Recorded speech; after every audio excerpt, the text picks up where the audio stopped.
a long life spent in a miserable way. Hello everyone, welcome to my another video. This is Janvi Sharma और ये video मैं Shaligram Prajapat sir के guidance में बना रही हूँ। इस वीडियो में हम नॉर्मलाइज फ्लोटिंग पॉइंट पर ऑपरेशन कैसे परफॉर्म करते हैं वो सीखेंगे। तो हम अपना क्वेश्चन रीड कर लेते हैं। क्वेश्चन बोलता है, write an algorithm flow chart और the following task and complete the table. जो क्वेश्चन है उसमें हमें दो डाटा सेट दिए हुए हैं, जिसमें फर्स्ट डाटा सेट में हमें n1 और n2 की कुछ वैल्यू दी हुई है। n1 की वैल्यू है 0.5452 e raise to the power -99 और n2 की वैल्यू है 0.5424 e raise to the power -99।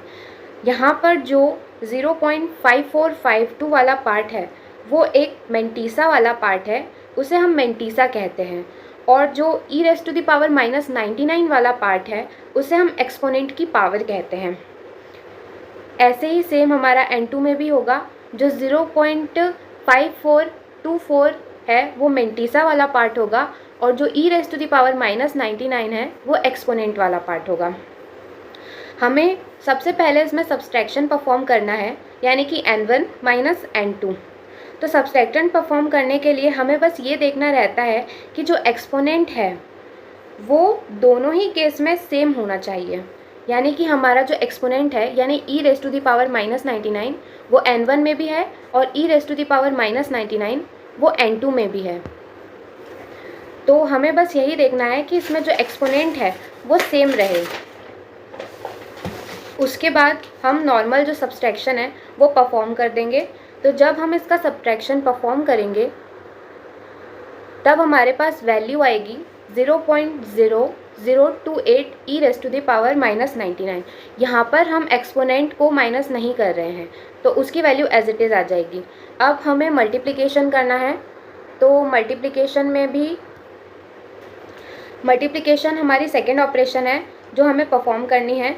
इसमें n1 की वैल्यू है 0.111 e raise to the power 151 और n2 की वैल्यू है 0.4444 e raise to the power 50।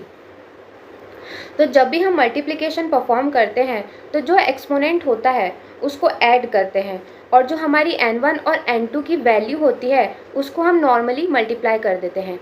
यानी कि e raise to the power -151 और e raise to the power 50 ये हम ऐड कर देंगे और बाकी जो मेंटीसा वाला पार्ट है उसे हम मल्टीप्लाई कर देंगे। तो n1 मल्टीप्लाई बाय n2 का जो हमारे पास रिजल्ट आता है वो है 2.5 e raise to the power 100। अब जो हमारा थर्ड ऑपरेशन है वो डिवीजन वाला है। इसमें भी हमें n1 और n2 की वैल्यू दी है। इसमें भी हमें n1 और n2 की वैल्यू दी है, जिसमें n1 की वैल्यू है 0.9998 e raise to the power 1 और n2 की वैल्यू है 0.1000 e raise to the power -99। यहाँ पर हमें मल्टीप्लिकेशन वाले में ध्यान रखना है कि जो 201 है वो अंडरफ्लो की वैल्यू है। यहाँ पर जो 201 आ रही है वैल्यू हमारी वो अंडरफ्लो की वैल्यू है, क्योंकि 99 से बड़ा जो भी नंबर आता है वो अंडरफ्लो की कंडीशन में ही आता है। हम जब भी मल्टीप्लिकेशन के आंसर को ट्रंकेट हम या तो मल्टीप्लिकेशन के आंसर को ट्रंकेट कर सकते हैं या फिर हम उसे राउंड अप भी कर सकते हैं, ये हमारी चॉइस के ऊपर है। नेक्स्ट हमारा है डिवीज़न। तो डिवीज़न में भी हमें n1 और n2 ये दो वैल्यू दी हुई है। तो डिवीज़न में n1 की वैल्यू है 0.9998 e टू द पावर 1 और n2 की वैल्यू है 0.1000 e टू द पावर -99। तो डिवीज़न में हम n1 और n2 की मतलब कि मेंटीसा की वैल्यू को नॉर्मली डिवाइड कर देते हैं, पर जो एक्सपोनेंट है उसमें ये ट्रिक है कि जो भी एक्सपोनेंट की पावर है जो -99 है, जो कि बहुत ज़्यादा स्मॉल है, तो हम इसको ऐसा कंसिडर कर सकते हैं कि जब भी हम डिवाइड करेंगे तब हम डिनोमिनेटर को छोटा लेंगे तो हमारा जो आंसर होगा वो काफ़ी बड़ा आएगा, और अगर हम डिनोमिनेटर को बड़ा लेंगे तो जो हमारा आंसर है वो छोटा आएगा। तो जो हमारा डिवीज़न है वो इस तरीके से सॉल्व हो जाएगा। पर इसमें जो नोट है वो हमें ध्यान रखना पड़ेगा कि it is important to keep the track of the significant figures and round off the final answer to appropriate the number of significant figure. However, since the question does not specify the number of significant figure required, hence the answer of the above provided without any rounding. तो यहाँ पर हमने कोई भी rounding नहीं करी है division वाले में. अब हमने हमारा पहला डाटा देख लिया, अब हम अपने सेकेंड डाटा को भी देख लेते हैं. तो जो हमारा सेकेंड डाटा है उसमें भी हमें n1 और n2 की वैल्यूज़ दी हुई हैं, जिसमें हमें सब्ट्रैक्शन, मल्टीप्लिकेशन और डिवीज़न ये परफॉर्म करवाना है. तो हम सबसे पहले सब्ट्रैक्शन देख लेते हैं. तो जो क्वेश्चन है उसमें हमें डाटा सेट दिया हुआ है जो कि है हमारा सेकेंड डाटा, जिसमें n1 की वैल्यू है 0.5452 e टू द पावर 3 और n2 की वैल्यू है 0.5424 e टू द पावर 3. इसमें हमें सब्ट्रैक्शन परफॉर्म करना है.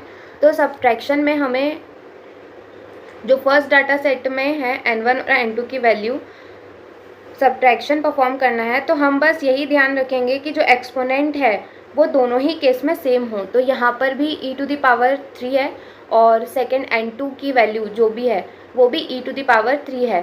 तो यहाँ पर हम एक्सपोनेंट की पावर को सब्ट्रैक्ट नहीं करेंगे और जो मेंटीसा की वैल्यू है उसको सब्ट्रैक्ट कर देंगे. तो हमारा n1 माइनस n2 सॉल्व हो जाएगा. नेक्स्ट हमारा डाटा सेट है मल्टीप्लिकेशन का. तो मल्टीप्लिकेशन में हमें बस यही चीज़ ध्यान रखनी है कि हमें जो भी दो डाटा सेट दिए हैं n1 और n2 उसे हमें मल्टीप्लाई करना है, पर जो एक्सपोनेंट्स हैं उनकी भी यहाँ पर पावर ऐड हो जाती हैं और जो मेंटीसा की वैल्यू होती हैं वो एज इट इज़ मल्टीप्लाई हो जाती हैं. तो यहाँ पर हमारा n1 और n2 दिया है 0.1111 e टू द पावर 10 और n2 दिया है 0.1234 e टू द पावर 15. तो हम इसे मल्टीप्लाई कर लेंगे तो हमारा जो आंसर है वो होगा 9.0006 e टू द पावर -6. ऐसे ही हमें डिवीज़न भी परफॉर्म करवाना है जो कि होगा n1 और n2 का. इसकी वैल्यू भी हमें क्वेश्चन में डाटा 2 में दी हुई है जो कि है 0.9998 e टू द पावर -5 और n2 की है 0.1000 e टू द पावर 9. तो डिवीज़न भी हम ऐसे ही परफॉर्म कर लेंगे. इसमें भी हमें बस यही ध्यान रखना है कि it is important to keep the track of significant figures and round off the final answer to appropriate the number of significant figures. However, since the question does not specify the number of significant figure that is required, so the answer of the above provided question is without any rounding. यहाँ पर भी हमें जो answer n1 और n2 को divide करने पर मिला है उसमें हमने कोई भी राउंडिंग अप या फिर कुछ भी नहीं किया है. तो जो भी इसका आंसर है that is n2 is very large since the result will be effectively 0, क्योंकि n2 की वैल्यू जो है वो काफ़ी बड़ी थी तो जो इसका रिजल्ट है वो 0 है. Hence we consider it to be 0 in this case. So that's all about this video. I hope you like this video. Thank you.